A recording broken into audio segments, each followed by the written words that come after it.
I hope everyone's having a fantastic evening, afternoon, pre-noon, no matter where you are in the world. I'm Hassan Piker, and this is the Hasanabi broadcast coming to you live from, well, dark and cold, but will be sunny later, Shanghai. Folks, that's right. We're alive, and I hope all the boys, girls, and Evvies are having a fantastic one because we are in Shanghai, in the heartland of the People's Republic of China. That's right, folks. We are live. We're alive. We're out here in Shanghai, and I hope everyone's having a fantastic one. Am I hungover? No. Hold on. Let me see. Is that better? I want to make it like a little bit. There. This is maybe better. Anyway, we're live, we're alive, and I hope all the boys, girls, and MBs are having a fantastic one because today's a beautiful day. Today's a wonderful day. Today is, well, in Pacific time in Los Angeles, California, today is actually, oh, my hair is so crazy. I just took a shower. In Los Angeles, California, today is 11/12/2025. 1:44 p.m. I'm actually very late. Lemon Bro, your haters are going wild. What is happening? I haven't been able to pay attention to what my haters are saying.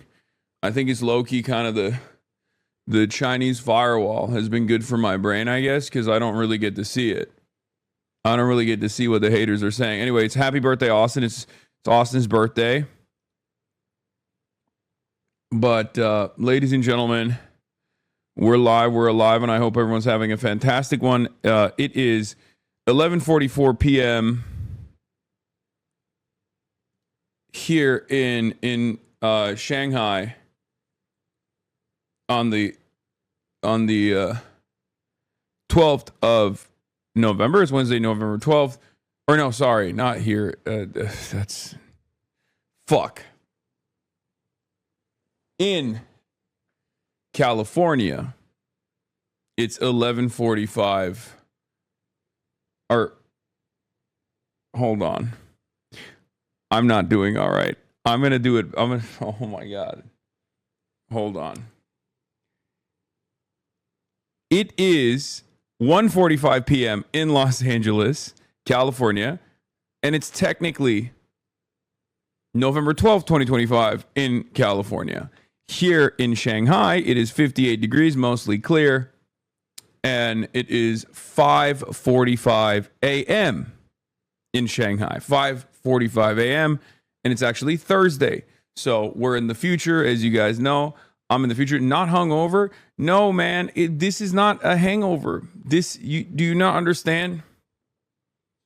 Do you not understand what this is? It's not a hangover. It's the fact that I did a 10-hour live stream yesterday after, traveling by high-speed rail for 6 hours, another hour in the car, getting to a place where we had dinner, which was a very special place. And this is part of the broadcast where I tell you about my personal news, and basically that's what I'm doing right now.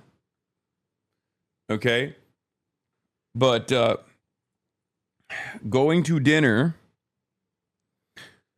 and then crawling into bed, checking into this hotel that we're staying at, and basically crawling into bed and passing out instantly, only to wake up and do it all over again. And the reason why I'm late is because I woke up at 3 a.m. and I kind of went back to sleep. I'm gonna be honest. I went to sleep at 10, woke up at 3 a.m., went back to sleep, showered, had to, do everything, shit, shower, didn't shave, but had to do all this stuff to get the stream set up. And basically it was a difficult endeavor, okay? Not the easiest thing to do for the chatters that don't know, okay? I know a lot of you think like, oh man, I'm the most fortunate person on the planet, 100%. I was overlooking the beautiful river in this like incredible rooftop where this incredible rooftop that is, I think, not accessible to the public normally, and it's just mostly for foreign dignitaries at the Peace Hotel. And I was looking at it. I was looking at all the people near the riverside having fun, and I was thinking like, damn, dude, I am so goddamn fortunate. I'm one of the luckiest motherfuckers on the planet. I looked at Will. I was like, dude, come on. Like, look at us. Look at where we're at. Did you ever think that we'd be here? I'm sad I missed you by 30 minutes last night by the Bund sightseeing platform, and now I'm leaving for Beijing today. There are a lot of Hasanabi heads, by the way. Oh my god. Okay, couple things. Number one, the Chinese stream sniper was actually a fan, and they were not trying to be weird. They were just trying to be kind by ordering food for me. So that's number one. And the reason why we know is because the team that I'm here with called them, because they have their phone number on it. Because in China, everything is just like logged and connected. So they called the person, and the person was like, "Oh, I'm just a fan. I just wanted to make sure that like a Chinese fan that wanted to make sure that I got fed." And then two, it's a cultural difference, I guess. The second thing is there was another Chinese fan that actually got on the train. This is after I had ended the broadcast. There was a Chinese Hasanabi head that was on the train, and he got on the train specifically to give me some stuff, some very cool shit. I'm gonna show you guys in a second. But yeah, he was from Nanjing, and he wanted me to go there. He wanted me to visit next time.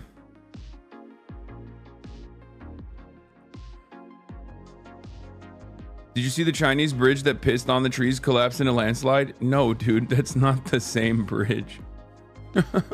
No, that's so funny though that you got anti-China rage baited. No, there was a landslide that took place in a totally separate place, in a relatively new bridge that was built, and the landslide cooked the bridge. Like it was like the mountain collapsing on the bridge, at least from what I saw. The piss bridge is still there. It's still very much in operation.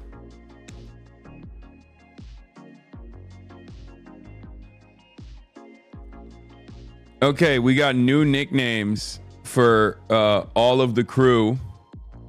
We got new Chinese nicknames for all the crew. Okay. Bilibili News. New nicknames for Will and Austin drop. Will, the unrestrained long hair bro. Austin, cold resistance bro. Caroline is named Lady Guan because she keeps mentioning her ancestry.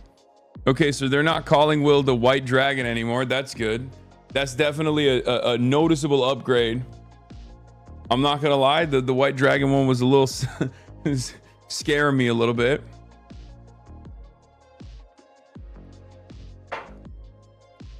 But that's cool. Unrestrained long hair bro is funny. White Dragon goes hard? Yeah, in the clans meet.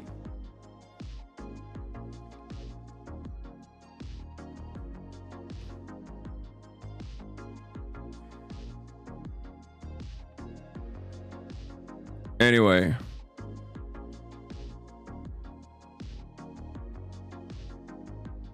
Wait, Hideo Kojima? Hideo Kojima had to delete a photo and is under trouble? Is in trouble with the Turkish. This clip got 160,000 views. What is this? Will you guys be able to come to us or no? No, we can't. Oh, okay. Wait, did he take my luggage? Oh, okay, perfect. All right. Also, Irene said to not switch, get your car seat because. Yeah. But I don't even know what my seat is. Do you know? We're about to find out. She's about to tell us. Oh, okay. Where's Austin? Oh, this is not a clip. This is 46 minutes. This is like the full experience. Hasanabi, a top American blogger, my first hand experience traveling in Shanghai by high-speed rail. Oh, I was looking at this like I thought it was a clip. Damn. Regarding ordering takeout, I feel the social atmosphere really varies greatly. We have a stronger sense of collectivism, especially the older generation who maintain very close social distancing. Now everyone is more mindful to their individual needs, and this behavior is indeed quite annoying. However, seeing the different attitudes towards the restaurant owner who receives many takeout orders, I hope we can all find common ground. And oh, they're talking about how like the whole ordering takeout thing might have been just for the sake of the show. Later, someone even gave him a pack of baby diapers, which is purely for fun or a prank. Oh, they wrote understanding the spirit of the fourth plenary session of the 20th CPC Central Committee and taking responsibility. The party committee of Wuhan Railway Bureau Group. That's the newspaper. They just wrote they copy pasted the entire newspaper article from the People's Railway. They translated it. That's cool.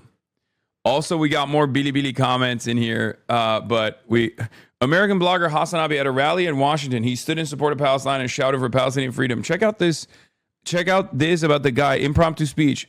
At that level, you could directly run for that kind of Forensic Brother One, director of the American Museum. He's better than the curator, much better than the curator. I don't know what this is. Where are these comments coming from? They actually went on CGTN. It's impressive. Enough said. I'm super handsome, ladies. Go for it. As expected of the top internet celebrity in the U.S.'s witness section, and with an interview endorsed by CGTN, I hope he comes to China for a good trip. And lets his live stream viewers learn more about China's development and current situation. Even if the show isn't as entertaining as Hyperthyroidism Bros, a popular internet personality, he shouldn't be talking about coming back to the U.S. to make money, open a TV station, and then take down the Republican Party. Curator is Taiwan's Joe Rogan, recently went from anti-China to pro-China. Oh. God, I wish the American comment sections looked like that. No, that's what's really interesting about Chinese netizens is that there are, at least maybe on Bilibili, I don't know, it's like platform to platform. Oh, CGTN previewed the interview. To show. Oh, nice. CGTN posted a preview of Hassan's interview with Li Jingjing. Shanghai's great. Spent 35 days for work. Excited to see you explore it. Dude, I'm going to be honest. As soon as we landed, okay, here's a couple things. Number one, Beijing, very straightforward. Okay. Beijing is probably the most like straightforward and most strict environment that we were in and that we are going to be in. Okay. Because as soon as we landed, because high-speed rail is like a plane. Okay. So yes. As soon as we arrived in Shanghai, you could see the vibes were different. Okay. And I've been telling this to Will as well from the start. I was like, listen, brother, trust me. Okay. Just trust me. The experience is going to be dramatically different once we get to Shanghai. Beijing is like it's very strict. It's the capital. It's political. The entire party is there. You know, Xi Jinping is there. There's a lot of history there. It's just like, it's like DC on steroids, right?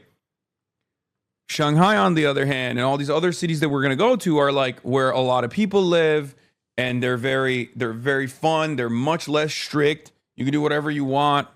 You don't have to be like worried about anything. You know what I mean? You don't have to worry about like offending people or whatever. So, and there's also more things to do that are just not, you know, going to the Forbidden City or, you know, going to different places like that. Lore breach containment. What is this?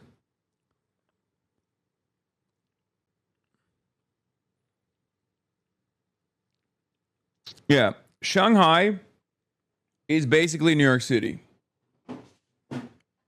It's basically New York City. It's incredible, and you could feel it. Like as soon as we arrived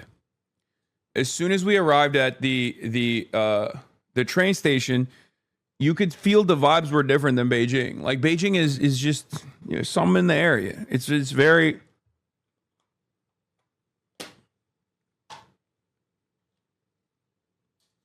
Shanghai also has a much longer history of being like one of the most developed cities in China as well. Did you see this TikTok from a chatter who's sad they thought you were a hater? The VPN I use routes me back to Hong Kong, and unfortunately Hong Kong TikTok doesn't operate, so I can't see the TikToks. But basically, what is the cyberpunk city? They're all cyberpunk cities. Shanghai is a cyberpunk city, for sure. Like Shanghai is basically a cyberpunk city as well. But the famous cyberpunk cities were probably Shenzhen and Chongqing as well. But like definitely more Shenzhen, I would say, right? But Shanghai itself is very cyberpunk too. And here I'll show you. So. We get in. We got the Bilibili team out here. They are waiting for us. The Bilibili team was like waiting for us when we arrived in Shanghai. And these are some photos from the Forbidden City. But look at this. Afraid of heights. Oh my god. Oh! God damn, bro. Shanghai is popping. This was so crazy, brother. This was so crazy. Just seeing this, I'm telling you, chat, it just hits different. Okay? Shanghai, like, I haven't even seen the whole city yet. This is all I got to peep so far. And it is crazy. Okay? It is crazy.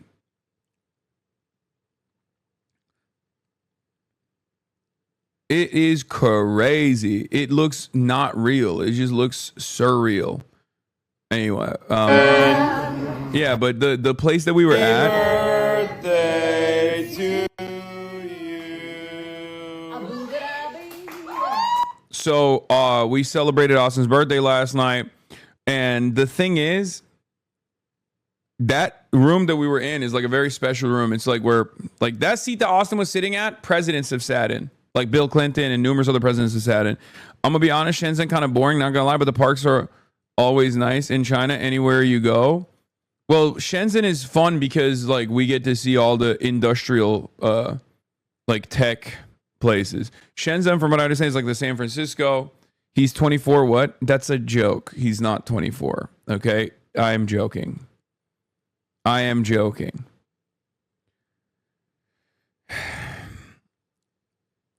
He's 37.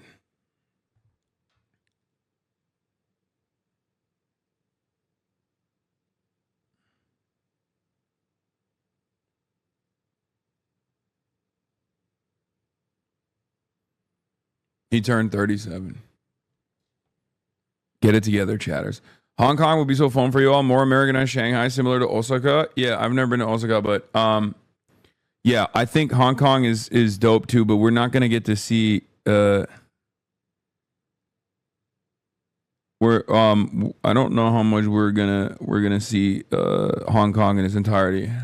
But aren't you 37? No, I'm 57. Did you know that the CPC is founded in Shanghai? I did not know that. Actually, I did not know that at all. Do we get blessed with Christian today? Yes, you get blessed with Christian today, and Jake and Bake is also here as well. So, is he your secret gay little bro? I don't know when you're serious. Yes, not my secret gay little bro. My Crooked Con panel that people were demanding to see has been released as well. So there's that. Yeah, we got a lot. Go to the site of the First National Congress of the Chinese Communist Party. It's a nice area of Shanghai, and it's a great museum. Yeah. Oh, we were gonna do that, but unfortunately, we can't stream it. They said we can't stream it.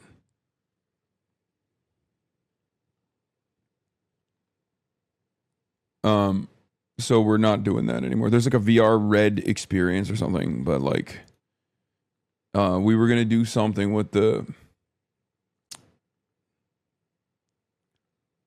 but hold on. Let me find the thing that I was gonna blast here. So yeah, let's blast off. Let's get it twisted. There's a lot going on. We obviously got the Trump Epstein connection. I'm gonna be doing the regular ass news coverage. And then today is going to be a little bit different than the previous IRL streams. And the reason why it's going to be different is because new Congress member has been sworn in. Epstein petition has the votes. Hell yeah.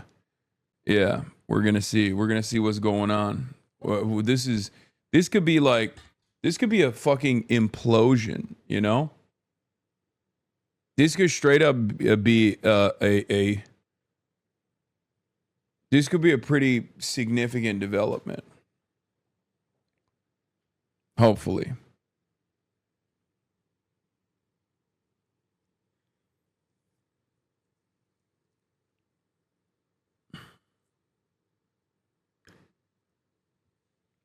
It's so funny.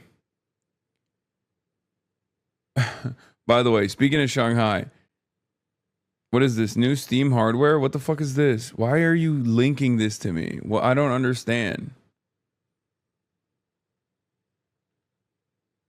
New Coscord? Why?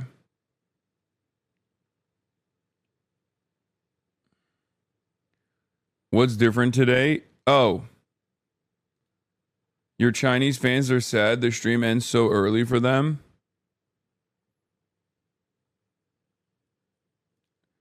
Ugh, I thought there would be a live stream all afternoon. I really enjoy watching his live streams. The whole order and takeout thing might have just been for the sake of the show. Later, someone even gave him a pack of baby diapers, which is purely a fun or prank. The business class seat is so luxurious. The first time I've seen one like this. The ones I've sat in before didn't have railings. Yeah, I'm gonna do more Bilibili live streams in the afternoons for my Chinese Hasanabi heads. Sorry to the American Hasanabi heads. I've moved on. Okay? I have moved on. I'm Chinese now. What the fuck? I almost got blasted with a Twitter reply that I didn't even open. Blamobot told me in White Chinese earlier. Moving on to.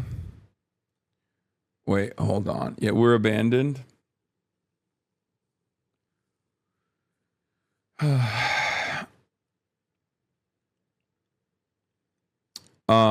Where was I? What was I talking about?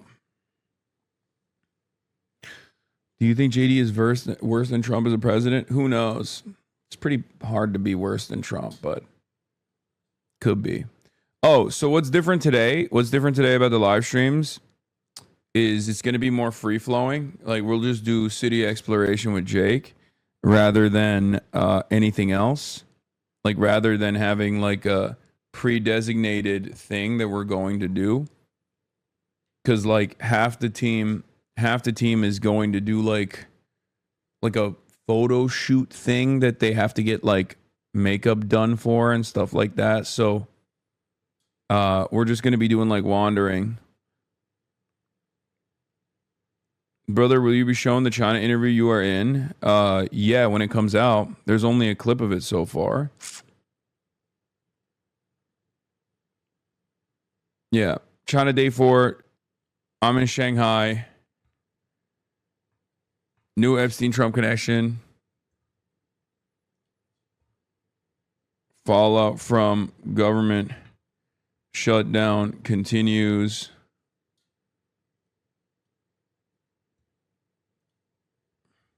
Trump loves Chinese students. Century of humiliation.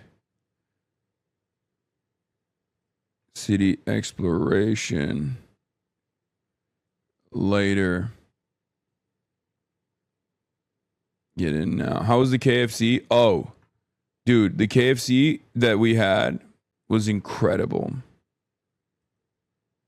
KFC that I had was incredible. The emails aren't new. They had already been released in 2024. No, but it's like the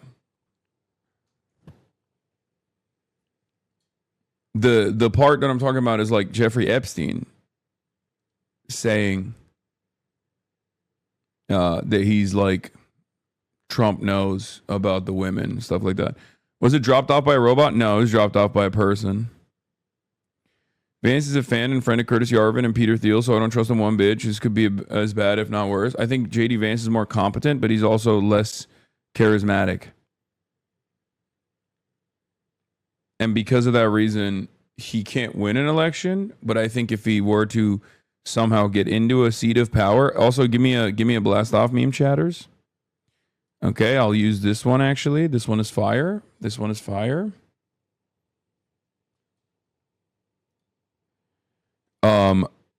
I fear that if he were to actually get into power somehow, some way, he would be devastating. What is this? Hassan Lemon Bro Piker. I ordered 2XL. Why is this so tight? From seller. Oh my god. What the fuck? Yeah, I got this shit on Grailed.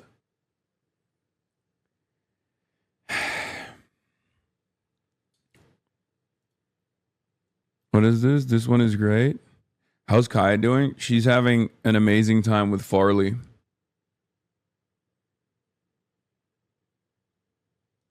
What is this?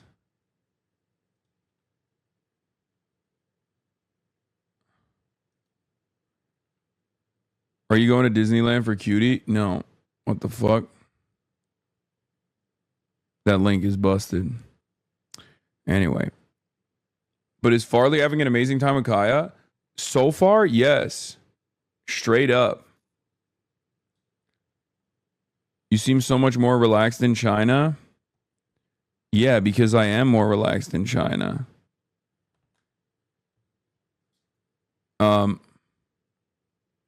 Use Let's VPN is one of the best to use here. That's the one I've been using. It was this. What is this? That's cool. Listen, we're not pulling these images up, okay, anytime soon. Okay? I love them. I love the Maoist posters. But, you know, we've already made the mistake one time, okay? I'm not trying to cause an international incident. I was talking to the team about that, actually. And I think, like, well, in Beijing, in Tiananmen Square especially, like, obviously people are very careful, very attentive, right? Because it's, like, important ceremony, things of that nature. But even, like, the USSR shirt that I have, the USSR jersey that I have, it's not, no. It's not disrespectful. No, you don't understand. The problem is, because most of the experiences that Chinese people have had with, like, white people has been, like, there's like, they just assume that every white person is, like, unironically being negative or being sarcastic or making fun of China or communism. They don't think they don't think that we're, like, they don't think that we're actually sincere. They think it's just, like, agitators that are mocking China, which I can't even fault them for thinking that, because, like, most people, if you, because a lot of Chinese people go and they study in the West, right? They go to colleges in America, they go to college in the UK, they go to college in the EU, and, like, they hear the attitude, the overwhelming negativity from every single person that they encounter. And in many instances, at least, like, with the Chinese people I've spoken to, both even before coming to China and since, they just kind of keep quiet about China in general. There are a lot of Russian tourists who are understanding and they are white. That's not true. Yes, you are right about that. But we are American.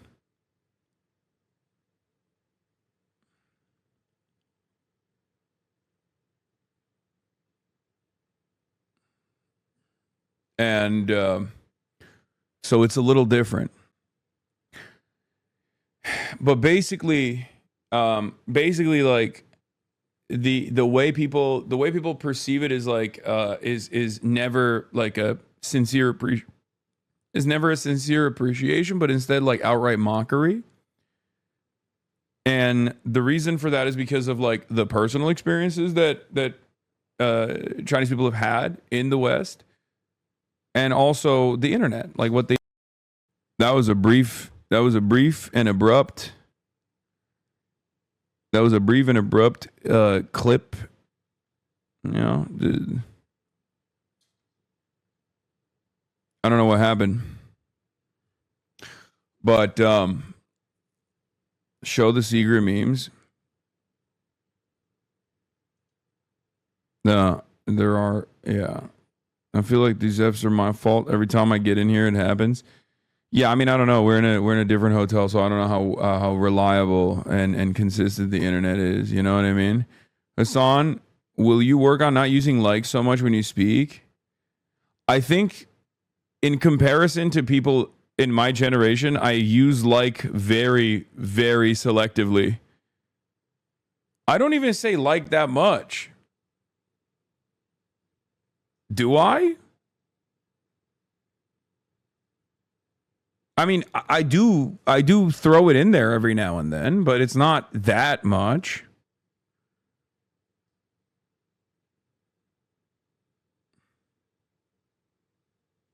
That is such a backseat speaker. That is such a boomer take, by the way. That is such a boomer take. Oh, what are you, a valley girl?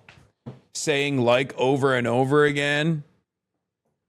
I think I use words. The words that I excessively spam would be anyways. I say that a lot. It's not a thing I've never noticed at all. You do not do that much at all. So weird. My dad said shit like that. I know. Last stream was 392 times. There is no way you went in. You do realize that you could be saying like not as a sentence modifier for the record. And instead, not as a sentence modifier, but instead like, you know, just I used it as a sentence modifier just then.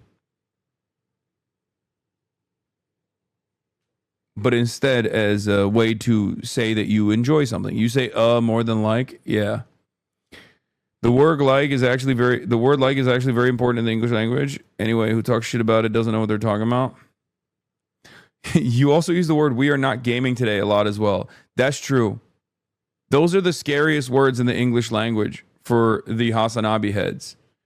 We are not gaming today. Five of the scariest words in the English language. How has your trip been so far? It has been spectacular. It is above and beyond my expectations. I am having a phenomenal time. Obviously, the only issue is that I'm on for so long. Your Steam Deck slander yesterday was blasphemous. Yeah, well, I haven't had anything that I've been really invested in playing. That's part of the reason why I don't have like a interest in the Steam Deck.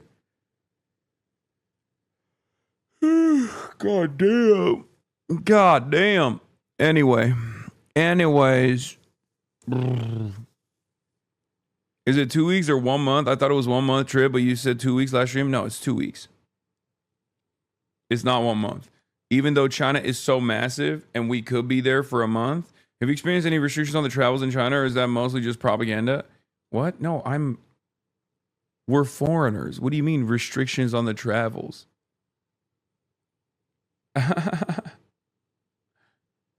That's not. We're American.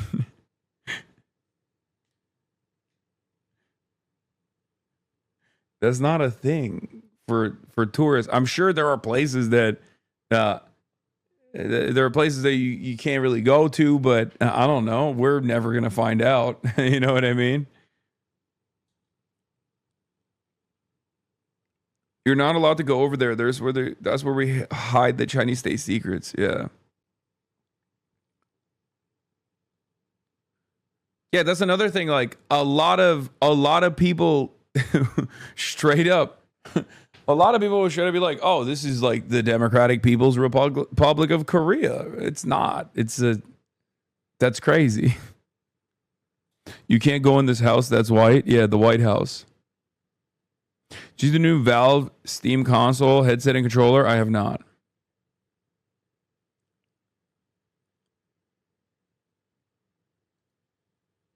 Oh, this was also a fun thing I saw.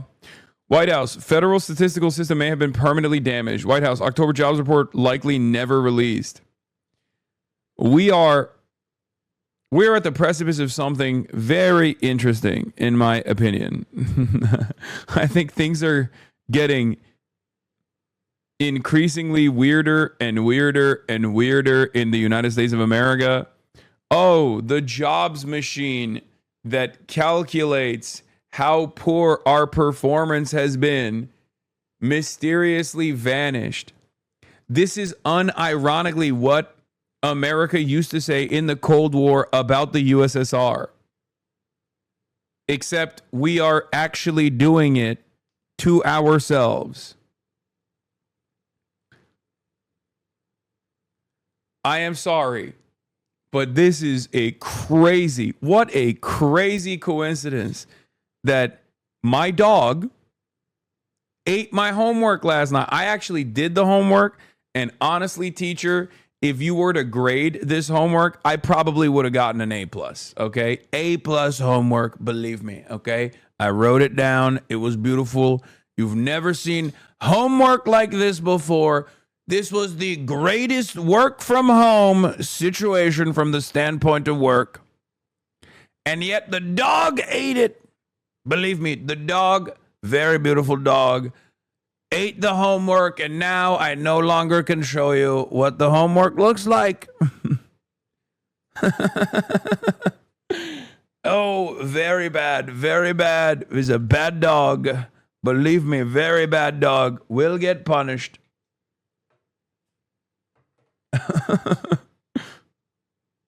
This database has been damaged. Ate it like a dog.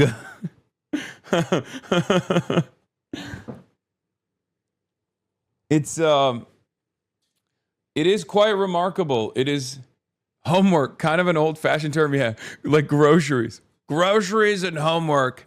Old-fashioned term. Very old-fashioned. Yeah. Also, yeah, the 2-for-1 special is the White House can't release the Epstein files, nor the reason the president received an emergency MRI, nor October's jobs reports because the economy is in the shitter. Excuse me. There is an answer for all of this. Okay? The White House can't release the Epstein files because the Epstein files machine broke. The White House can't explain why the president received an emergency MRI because that delivery mechanism also broke. And last but not least, the October jobs report can't be released because that machine also broke. It's just a very normal set of coincidences.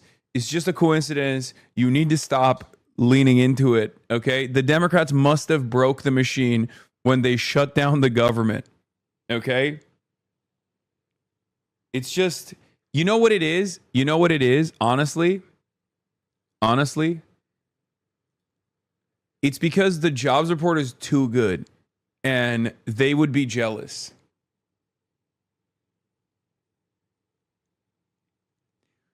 It's because China would get jealous, and we don't want to do that because, you know, we just got into a detente, a stalemate with China on the trade war stuff, and we don't want to make them jealous. Right? Because if they were to look at how beautiful and robust and hot from the standpoint of heat, hot our jobs were, they would get jealous. They would say, "What are you doing? You are winning so good, sir." That's what they tell me. That's what they tell me anyway. Hot from the standpoint of heat. So that's the reason why we won't release it, because we're having a banger. We're having a banger year, an incredible time. It's unbelievable. You've never seen anything like it. Did they nerf lying? No. Lying has not been nerfed and never will be nerfed. As long as Trump remains in office, lying is an incredibly important tool in their tool belt that they will continue spamming. Okay? If anything, they buffed it. Yeah, they were like, They were like, lying is not strong enough. We must buff. Even though it is OP. It must be more OP. Anyway, this is the last time I'm going to spam this link. Here you go, ladies and gentlemen. And then we're going to get started. We're going to talk about the jobs report. How's the food at the hodl? Snacks? I haven't had any of the food at the hodl yet. Bringing back this Ben Norton tweet.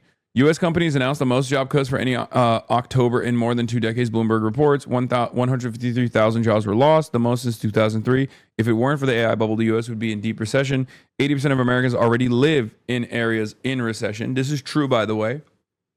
And it's something that Scott Besson also openly admitted, I think on Bloomberg.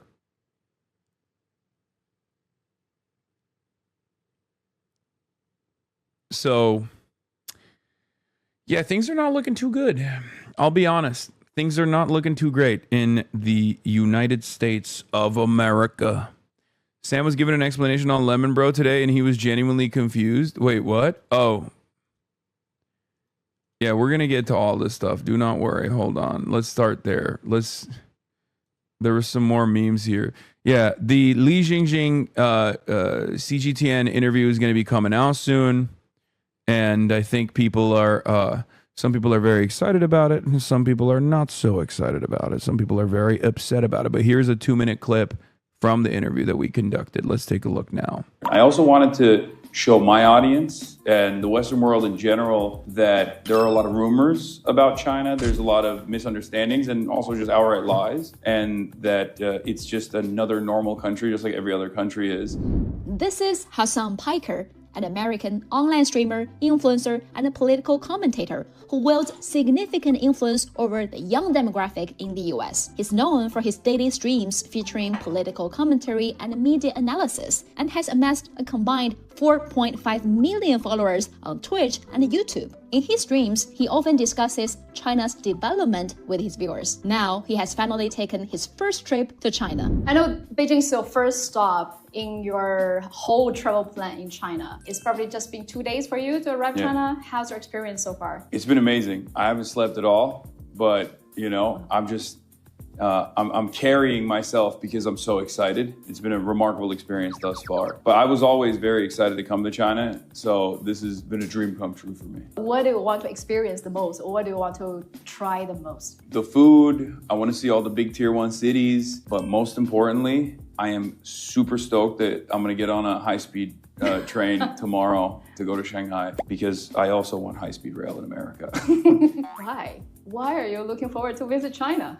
Well, part of it is because I talk about China quite a bit as far as like lessons to learn and what America could adopt and emulate, and seeing it in real time, I think is a lot different. I also wanted to show my audience and the Western world in general that there are a lot of rumors about China. There's a lot of misunderstandings and also just outright lies, and that it's just another normal country, just like every other country is. I know that, but one, experiencing it for myself is good, and seeing it for myself is good, and then two, showing it to other people as well, I think will be a good opportunity. It wasn't a loop. They just showed the beginning. Yeah. Come back. What do you mean? I was listening. Plus, I'm also in the video. So I'm familiar that the video ended. Yeah, but Hasanabi doesn't need to give ammunition to his haters this freely, though. Wait, what do you mean? I don't, like... this is a thing that I don't understand, where people would just be like, oh, why would you do an interview like this? Why wouldn't I? It's not like I'm saying anything different than I say on this broadcast. You know? I've done nothing differently. It's no matter what happens, people will find a way to spin it regardless, right? My haters are going crazy mode. They have lost their dang minds.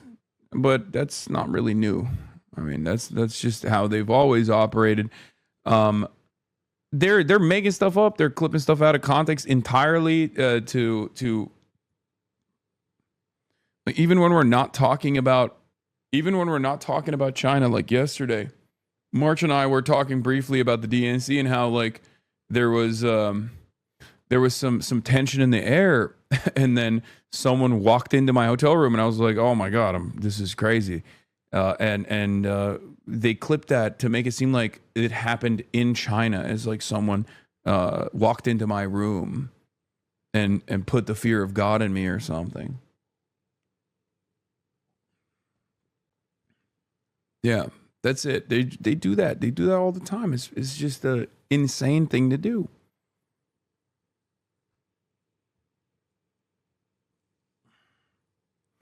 You do not appear as enthusiastic as where you were on the New York Times, which is not as reputable as CGTN. I am keeping my eye on you. That's funny. Yeah, this is it. This is the video I'm talking about. It's such a crazy thing because it happened on camera. Hello? I can't even see the other clip, but his camera op here is speaking about something that happened at their hotel in Chicago at the DNC in 2024. The reason you cut the clip this way is because right before this, they discussed, oh yeah, breaking down the stream setup like at the DNC, and that memory came up. What is going on? Oh, I'm so sorry. I'm so sorry. No, I was doing the turn-down service. I left my ID there. Oh, okay. So I forgot I opened the door. Holy shit. You No, scared you us. can come in. It's fine. Bro, every day all the slop tubers are yelling about something in regards to you. I know, I'm public enemy number one. I'm the biggest threat to America. Drew Pislow is documenting your vacation like one of your fan channels. I know, he's trying to farm it so hard. They do this every time you go on a trip to try and bring down the mood and make the trip about you addressing drama. No, I don't think that's the design. They're just trying to farm stuff. I'm in China. Of course they're going to try to farm antagonistic content to the best of their ability. Because you have to remember, are you whitewashing China? Yes, I'm whitewashing China by saying it's a normal country where 1.4 billion people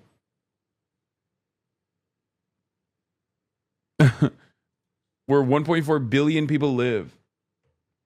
It's crazy. Anyway, yes, this is the incident I was referring to in this clip. No one has just walked into our hotel rooms here. I feel infinitely safer in China versus the USA in regards to risk of bodily harm. Lamau, I feel like that's obvious.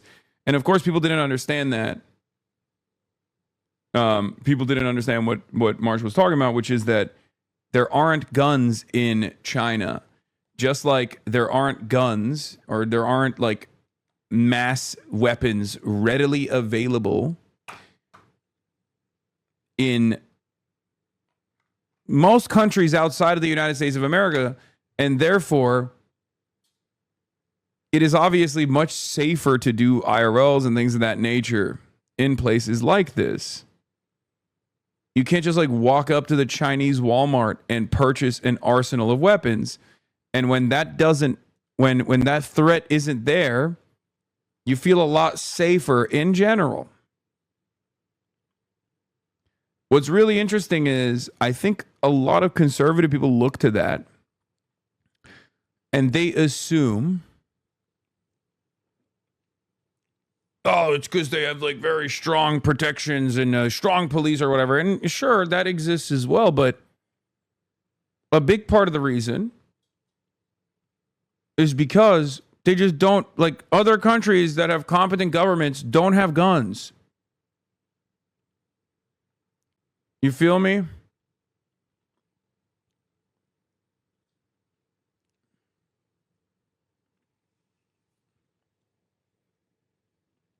Or even if they do have guns, there is a lot more, there's a lot stricter controls around it. That's it. I wonder who it is that keeps complaining about losing money while traveling. I don't know what this clip is about, what they're responding to, by the way. Upload the full version now. Like and share this so the uploader knows. The curator is bar. USA, the curator is bar. Looking forward to the full version. Viewing China with a normal mindset while focusing on one's own development is the right path for all countries to bring a better life to their people. Oh, Austin? Hassan's face is too hard-edged. How come even straight men are somewhat attracted to him? This guy's objective and polite.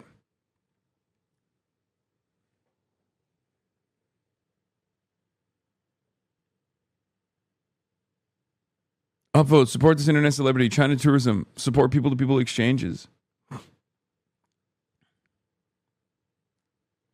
Normal police in China don't carry guns. Only certain trained specialized teams have guns. That's, for the record, that is usually the norm in other countries as well.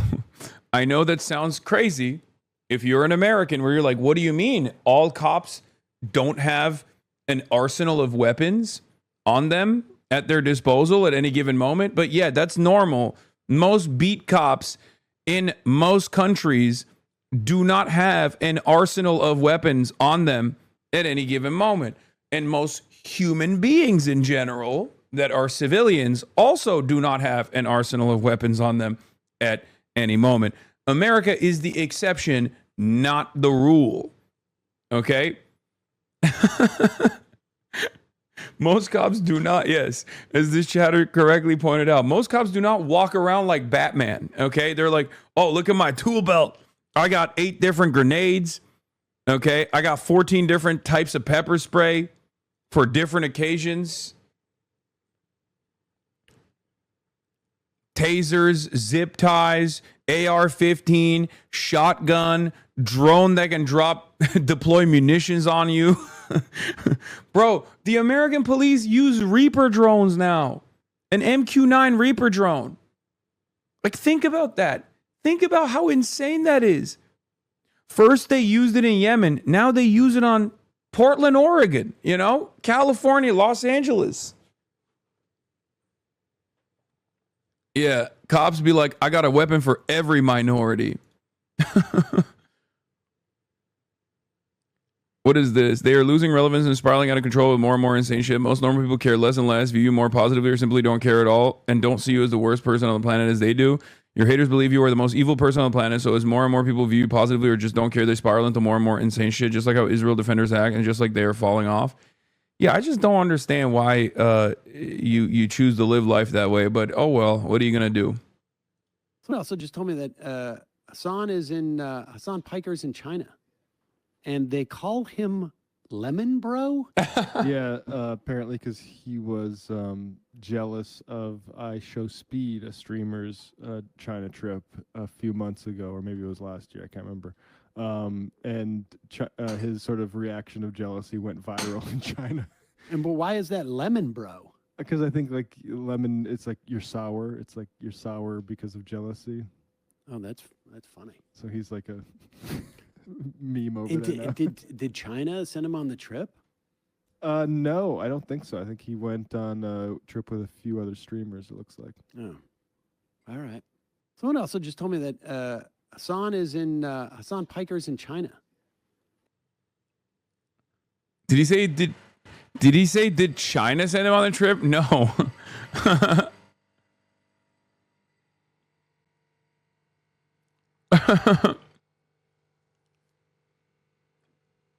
Yeah, I wish.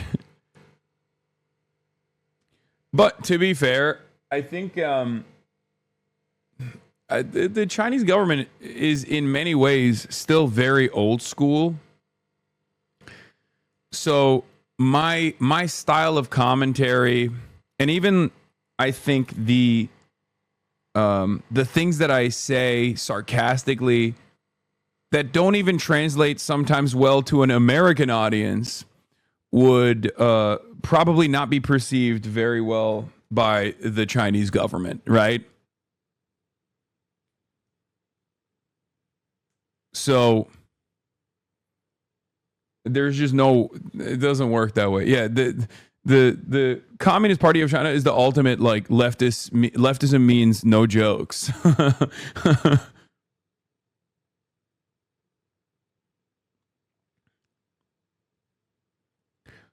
Is the exchange rate reasonable? Overall cost of the trip manageable besides the flight? No, the trip is insanely expensive. Okay, it is. We are spending a lot of money, straight up. Even if like a lot of the stuff that you can purchase, like you can do a much cheaper China trip than the way we're doing it. We are rolling everywhere with a car. We got security. We got tour guides everywhere we go.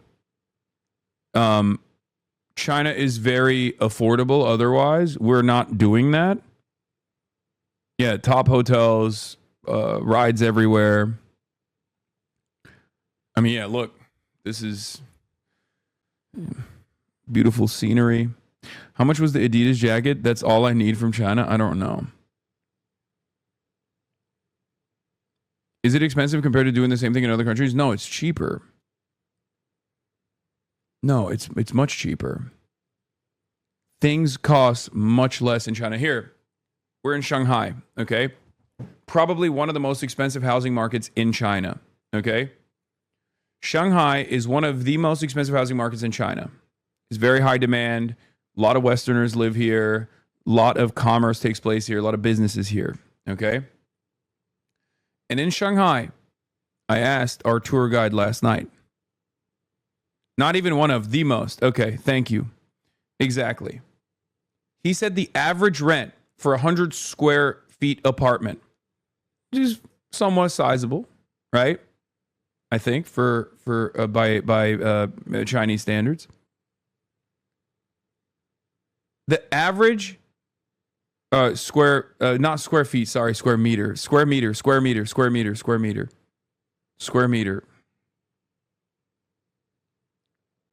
100 square meter. I apologize. I forget. I'm not in the land of freedom no more. I can't be using freedom units. Anyway. Okay.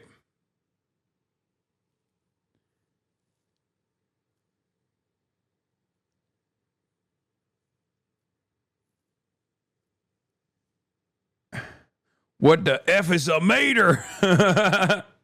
Anyway, 100 square meter apartamento in Shanghai.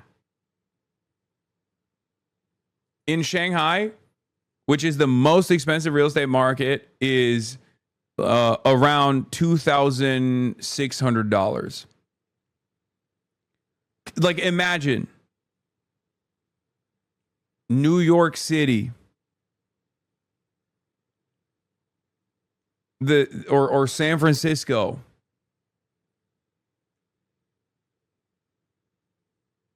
It's just not. It's not even. And that's like expensive. That's an expensive apartment, right? So it's very expensive in comparison to the rest of China. Depending on from tier 1 to tier 4, you can go to like a tier 2 city, a tier 3 city, and your entire year's rent would be $1,000, for the record. I'm not saying it's not affordable, but comparing without a PPP adjustment is apples to oranges. Yes, obviously, it's the wages are obviously much lower in China in comparison to America as well. Except with the PPP adjustment, Shanghai is impossible to afford for the average Chinese person. Having said that, the affordability in China is far better than America. So, I mean, that is clear, right? I think we all know that, right?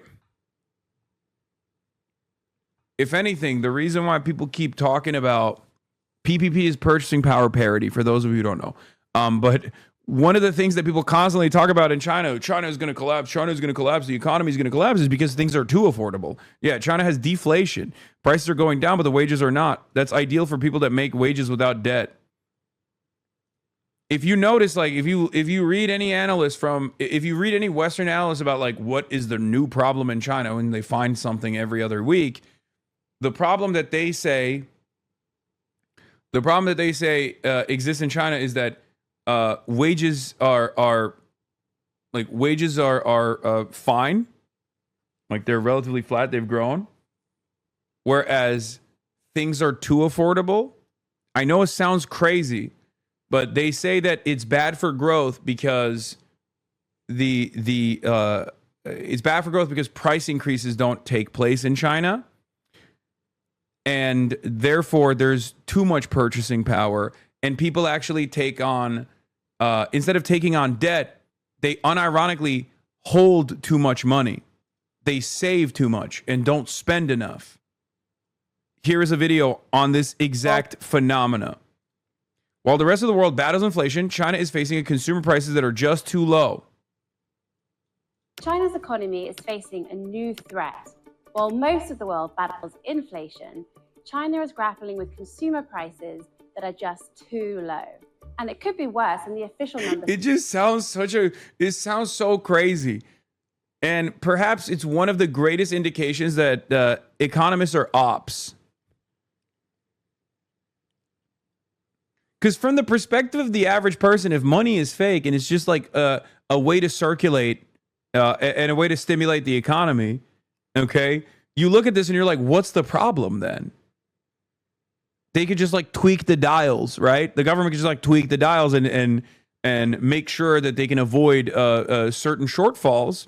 And China has been able to do that over and over again, which is precisely the reason why every other week there's another article being like, China's going to, at the collapse, the collapse of China is imminent. The collapse of China is imminent. And they're just like, don't collapse. And then people just move on to the next thing. And this is the next thing, right? But it is this assessment in and of itself is a capitalist one, and one that unfortunately is stunted.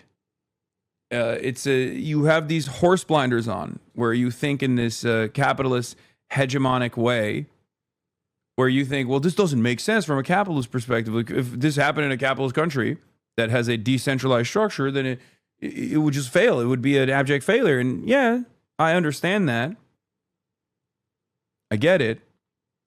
Except that's just not how China operates. China's official consumer inflation data offers limited detail, and it's not entirely clear how it's tracked. Bloomberg tracked 67 everyday items and found that prices are falling in 51 of them. And the pain is spreading.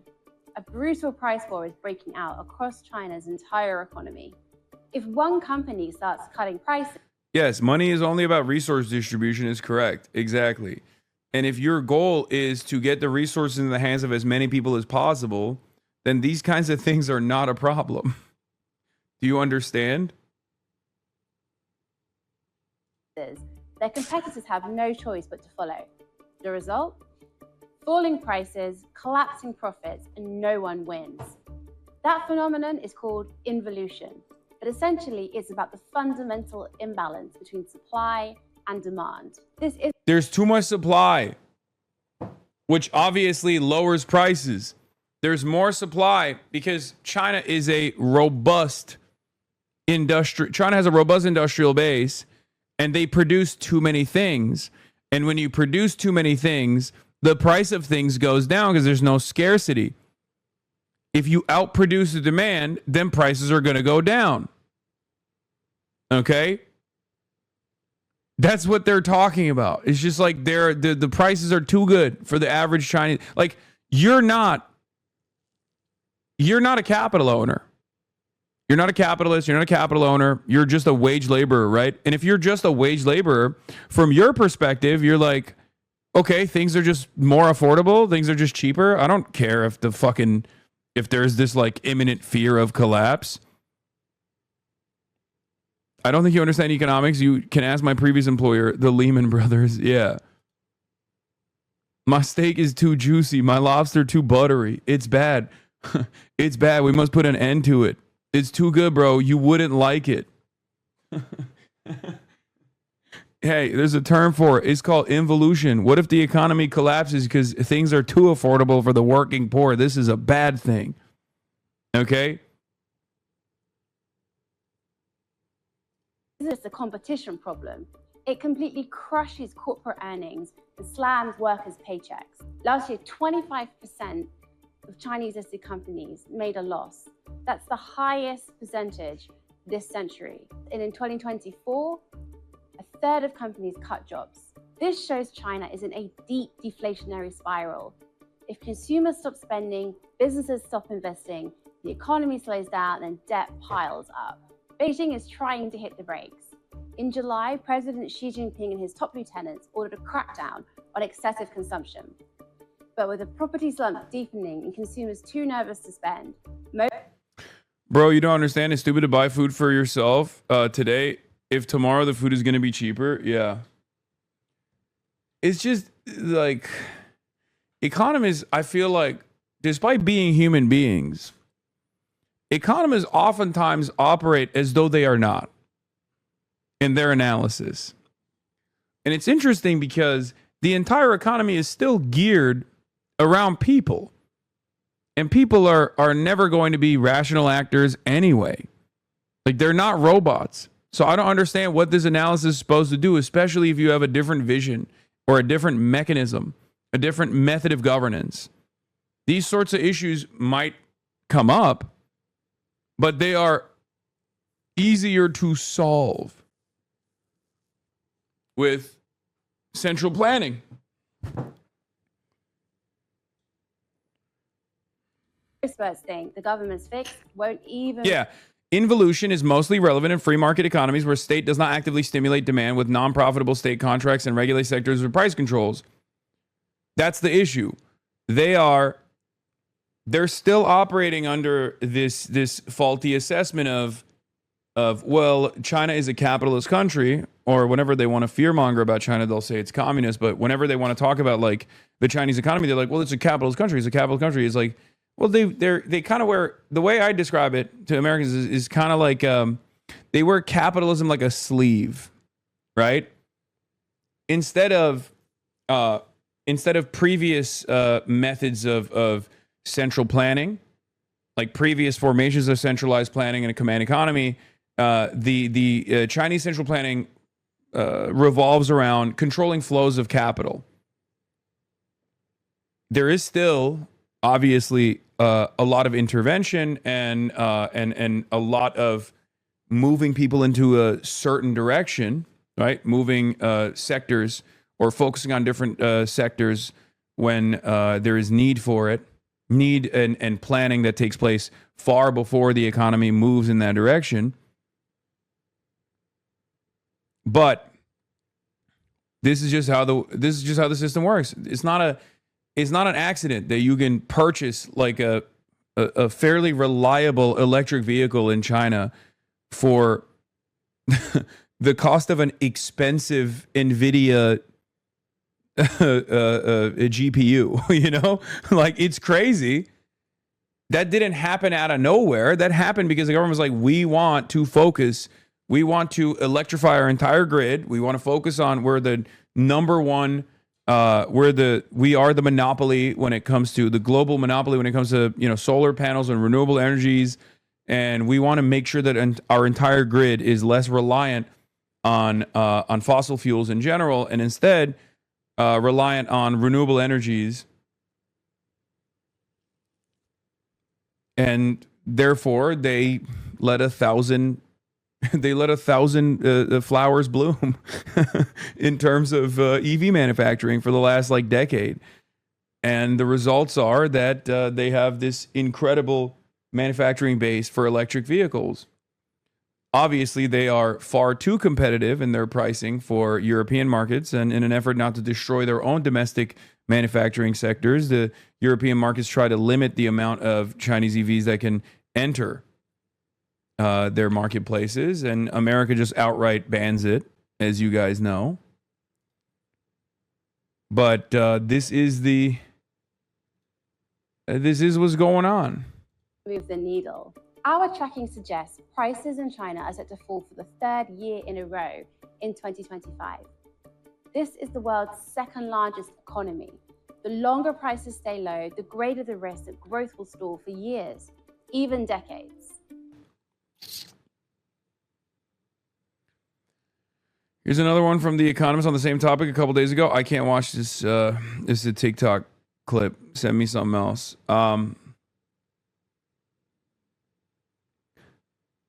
Yeah. It feels like their solution to this is a single national market that will standardize rules and regulation to break down regional barriers has moved up on Beijing's agenda. Recent reforms focus on clearer property rights, easier flows of labor and capital, and improved judicial oversight of local law or local enforcement. The new private economy promotion law helps level the playing field for public and private firms while central authorities tighten oversight. The 15th five-year plan will reveal the next steps.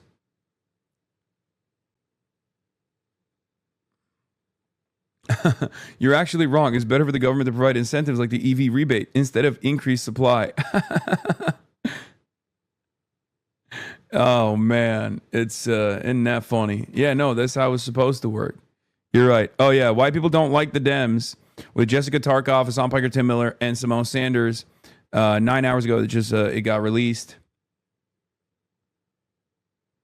Gotta love all the white people constantly defending the racism Zoran had to face in his campaign as if it wasn't completely obvious to any brown person, Muslim or not, that was all hysterical fear-mongering. Holy shit, this was brutal. Further exhibits that liberals will stop at nothing to undermine the leftists or truly working-class issues. Why people don't like the Dems. Brought to you by Walmart. Notice how uncomfortable everyone gets when Hassan talks about basic lefty policies. Jessica looks surprised when people start clapping. Have to admit, as someone who voted for Democrats, I'm starting to side with the leftists. Moderates, I'm now realizing, aren't the adults in the room. They think they are. They're your grandma giving anachronistic financial and life advice. It seems like compromise and moderation only brings forth watered-down policy and decisions that hurt the party's credibility. I chanted, this is what democracy looks like at No Kings. But between the Electoral College and the heavily gerrymandered rural propaganda GOP base, not to mention the capitulating Democratic Party leadership, I'm starting to realize this is what failed democracy looks like. All my life, Democrats have almost always won the popular vote, but between the Brooks Brothers riot and the insurrection, they're somehow powerless. Either they're controlled opposition or incompetent. Either way, we need a complete tear down. Oh my God. This is what I mean, brother. This is why I go on the Podjons, okay? This is why I will always go on the Podjons. This is why I will always go on these sorts of outlets and these sorts of places. You know what sucks about being a leftist, which means that you're usually right just too early, is that once people come to terms with this, there are a whole bunch of other things that I'm also advocating for that they're still not as open-minded on. Like, the example is China. For like, I'm literally sitting inside of the example, right? You will see this happen. A lot of younger generations are not going to be as aggressive towards China, and we're already seeing that. I Show Speed has done a wonderful thing. But while a lot of people are finally starting to agree with this, like, Democrats need to be more aggressive, Democrats need to actually fight back, Democrats need to be centering the working class in their politics, and be unafraid to fight back, to push back, and then their base will reward them, and that the establishment Democrats are actually lying to you when they say moderation is key, moderation is actually the way to win. They're finally coming to terms with that conclusion, but they will still probably be very resistant to someone like myself saying, like, well, we could learn some lessons from the way China governs itself, right? Like, especially when it comes to building a robust industrial base or the heavy-handed regulatory mechanisms that exist, the checks and the controls that exist that move not in the direction of hyper profits or super profits, but more so in the direction of improving people's material conditions. Like, when I say stuff like that, they go, whoa, okay, I was with you with the Democratic Party thing, but I'm not with you on this side. And I just hate that I have to wait 5 years for people to come to that conclusion as well. You know what I mean? But that's just how it is. That's how it always has been. I hate to be repetitive, but this is why I think we can do your approach while also building up a third party, because there are some impermissible things that a third party could accomplish. Sure, I mean, build it.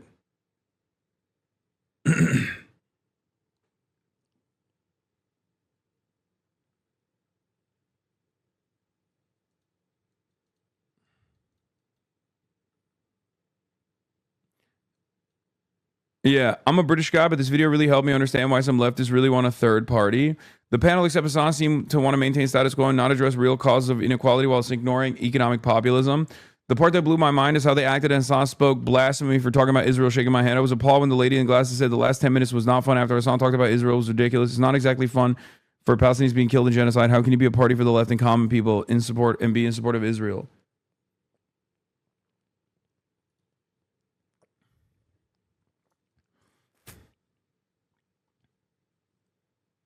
Are we supposed to follow suit? The heartless Republicans get it? Yeah. Hassan made good point after good point after good point of this panel, and I can't even link some of his points. And I can even link some of his points, and almost every time he gets countered or disagreed with by the others on the panel. And then even at the end, they talked about Big Tent politics, but how they aren't socialists, they aren't communists, and democratic socialists aren't really socialists, which implies that they are okay because they aren't actually socialists. The panel is pretending that Hassan and other leftists are welcome. They will celebrate Mamdani's win because he's under the Democrat banner. But when it really comes down to it, they don't want leftists in their tent. They would rather have Republicans and former Republicans and Liz Cheney and a Fox News attitude towards politics than just fucking advocate for populist policy. Yeah, yes. It seems like they'd have an aneurysm every time Hassan brought up Israel. I don't remember. I mean, I gave you guys I told you, like, it felt strange every time I brought up Israel because, like, everyone would go, oh, don't do that, you know? It did feel like that. And I guess, like, the audience read it in the same way as well.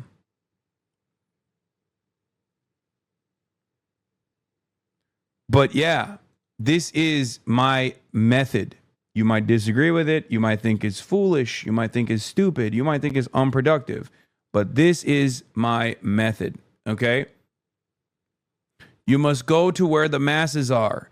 You cannot organize and mobilize with an imagined proletariat that already has the revolutionary spirit in their hearts. You must organize where the masses are.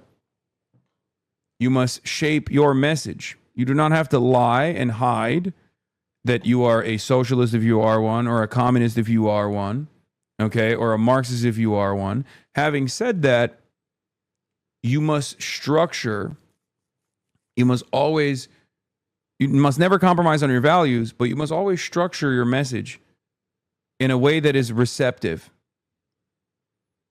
okay?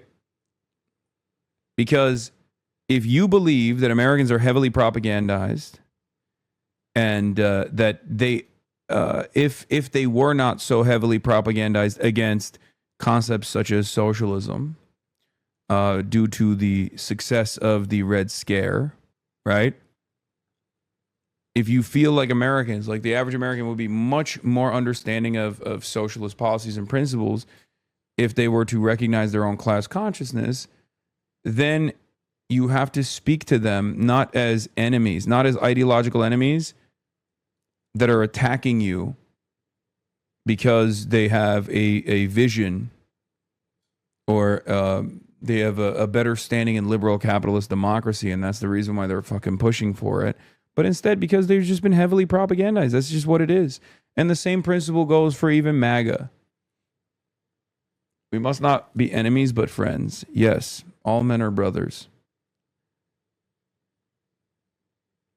If I'm at an orgy, how do I tailor my communist message there? You listen. Whatever your abilities are in terms of your output in an orgy is what you put out. And you take what you need, okay? You take what you need and you give what you can give. Sharing is caring. And this principle is applied everywhere in your life, okay? The proper response was no loads refused. I mean, some are come hungry, and they say to all around them that I can yield those loads, I produce those loads for me, I will never refuse them, okay? But for others, they might actually have to refuse some loads after a while. And that is always going to be the main driving force behind socialist principles in an orgy. Some can take on all loads. Others can take on some loads. Right? The point is, you do what you can and you take what you need. Is he throwing up lemons on screen? This was crazy. Every time another train would pass, there would be like this crazy noise. And I don't know how Haas did this. Lemons on screen. He would literally, as the bullet train was passing by, he would whiz a lemon bro. Wow.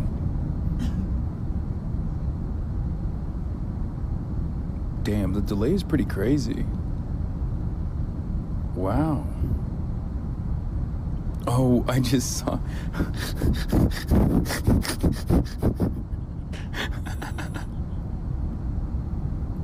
That's crazy.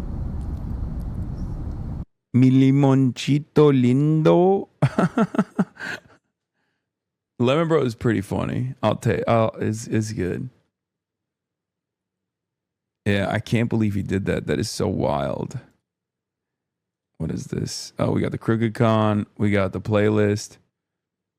We got Epstein emails. We talked about the Chinese methods. Oh, you can't insist that China has to lower its emissions and then later complain that China isn't putting cheap EVs all over the world. If you are worried about climate, China's green tech exports is good news. It's the COP president, Andre Correa do Lago. A flood of green tech from China is upending global climate politics.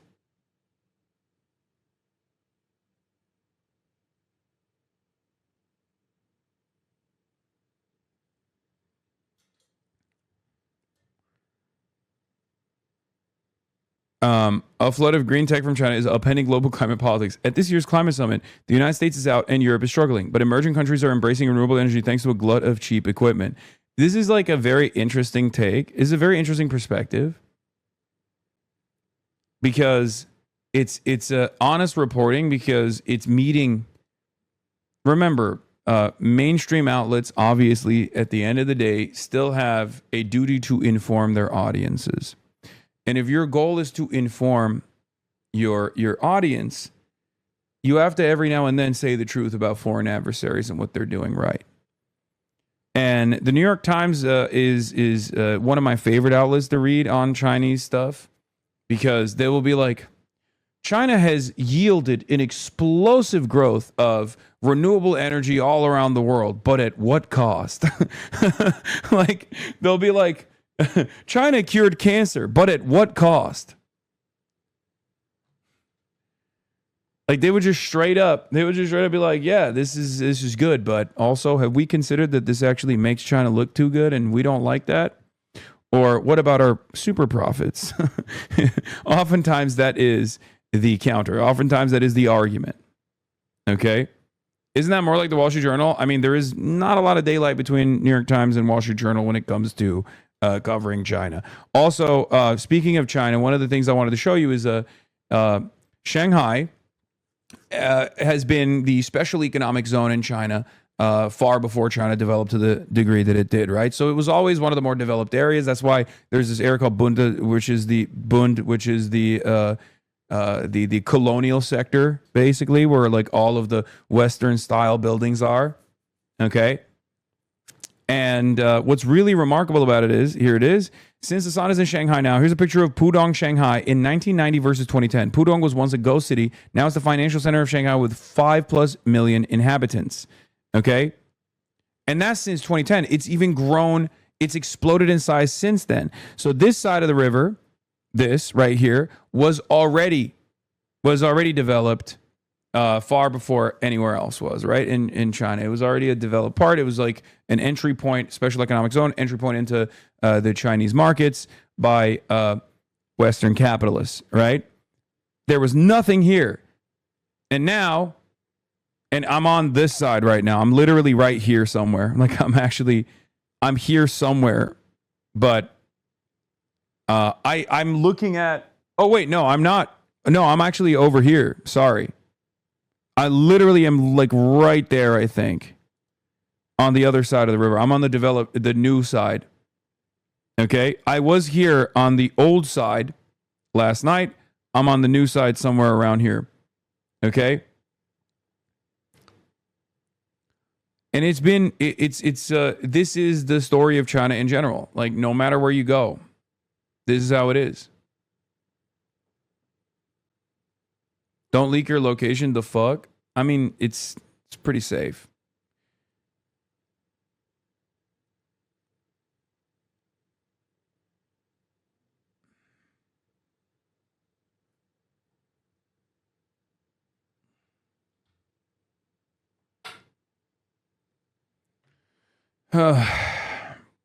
What was the time difference there? I think China only has one time zone. It's just no matter where you go.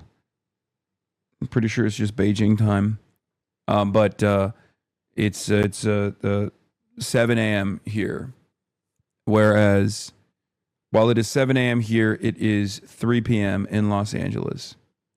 Playlist updated. Sky News got a recent video about the Epstein emails. Okay, thank you.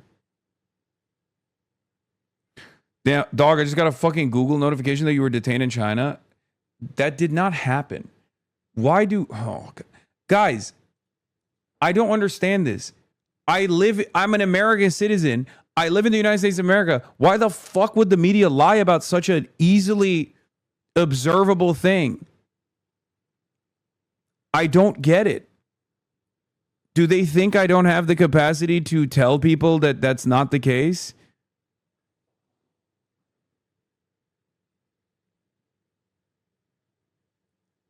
What is going on?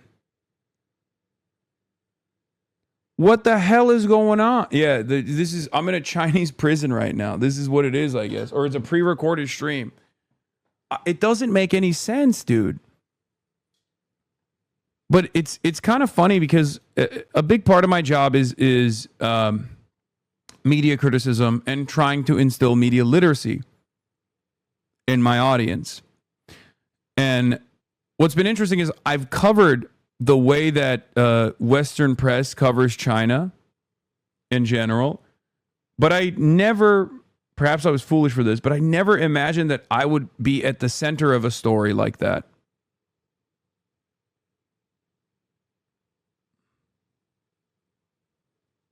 You know?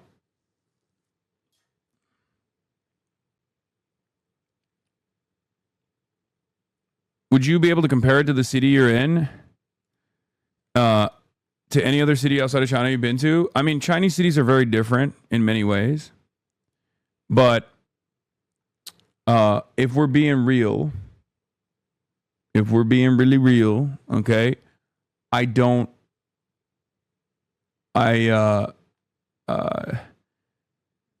would say Ashley tweeted, it's real.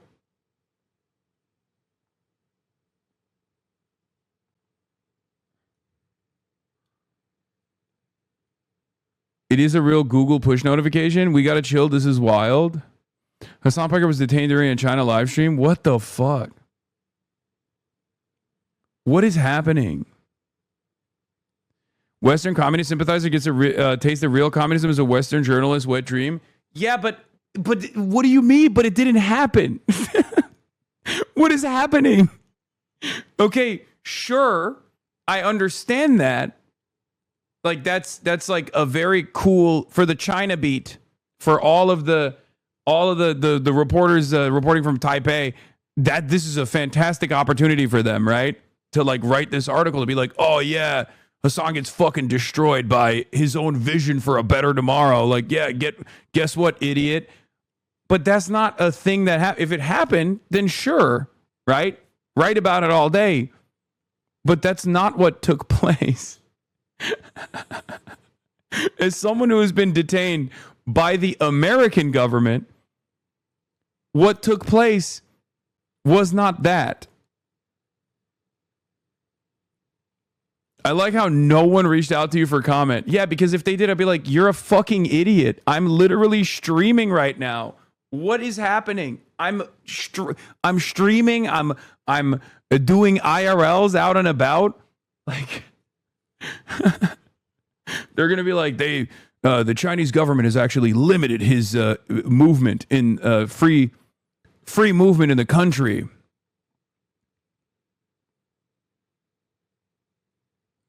If I've learned anything from this stream, it's that truth and reality don't matter at all. I know, but it's such a stupid thing to lie about because it's just like observable reality.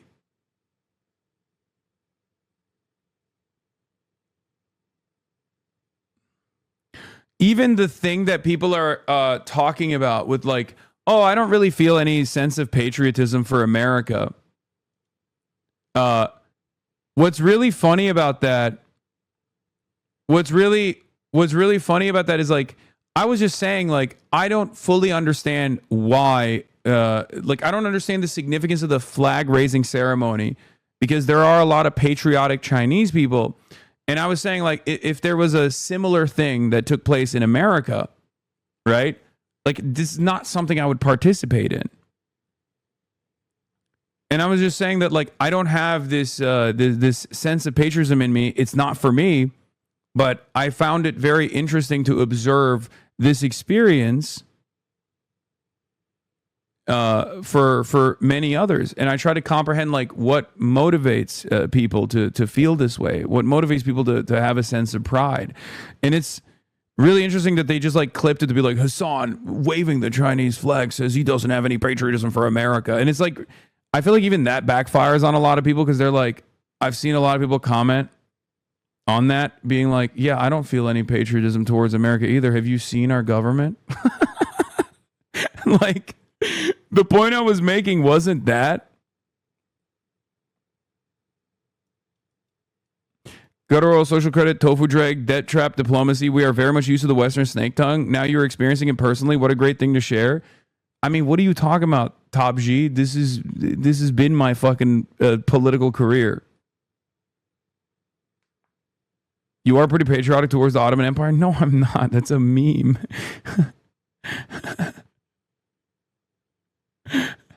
How do you reach out to someone who's detained though? True. That's true. You can't reach out to me because I was obviously detained and arrested and in prison. They did technically restrict your movement. You are not allowed on military bases. True. Also true. Hassan, when did you say you don't have patriotism? You were detained and were never there to say it?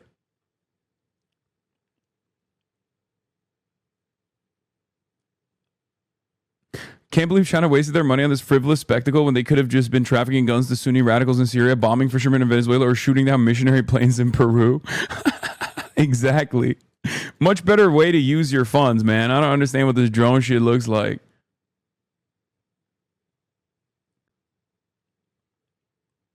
All right. Speaking of not feeling a sense of patriotism in my heart, I'm going to show you two things. This is a 1 minute and 25 second Shanghai evolution from 1978 to 2019, a time lapse, okay?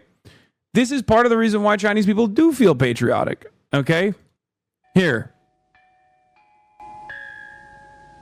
Let's take a look at this.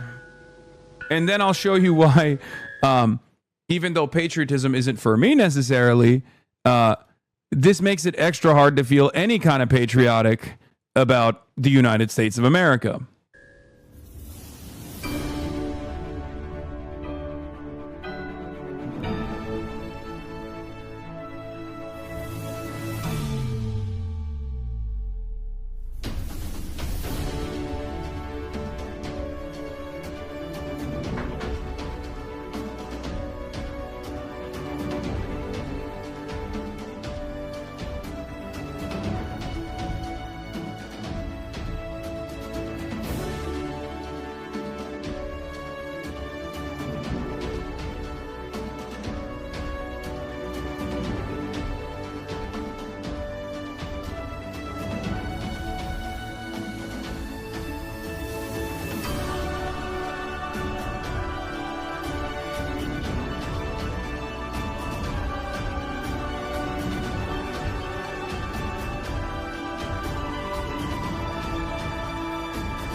You feel me? Does that make you understand? Nah, bro, this is propaganda. I know. Okay, but have you considered watching this with scary music instead of hopeful music? True. Once again, doing propaganda. It's just the work speaks for itself, right? It's just undeniable. You cannot argue with results. And that is the problem. Hassan, as a member of the Communist Youth League, I recommend you visit the site of the First National Congress of the Communist Party of China. It's of great historical significance. Yes. I wanted to. I was supposed to today, but they said we can't stream it, I don't think. Also, I got to do some fun shit too for everybody else. That's fun shit for me, right? That's fun shit for me, but we got to give treats to everybody else. You feel me? Like, we already were in Beijing. I already enjoyed my time. And I want, if it were up to me, like coming here, I think with Alex and Alexa, Boy and I did a thing, or like Brace Belden and Alex and Alexa would probably yield very different results, if you know what I mean. But I think it's fun. It's fun to experience all this stuff with friends. I missed meeting you in Beijing. It's all good. It's all good, King. Next time.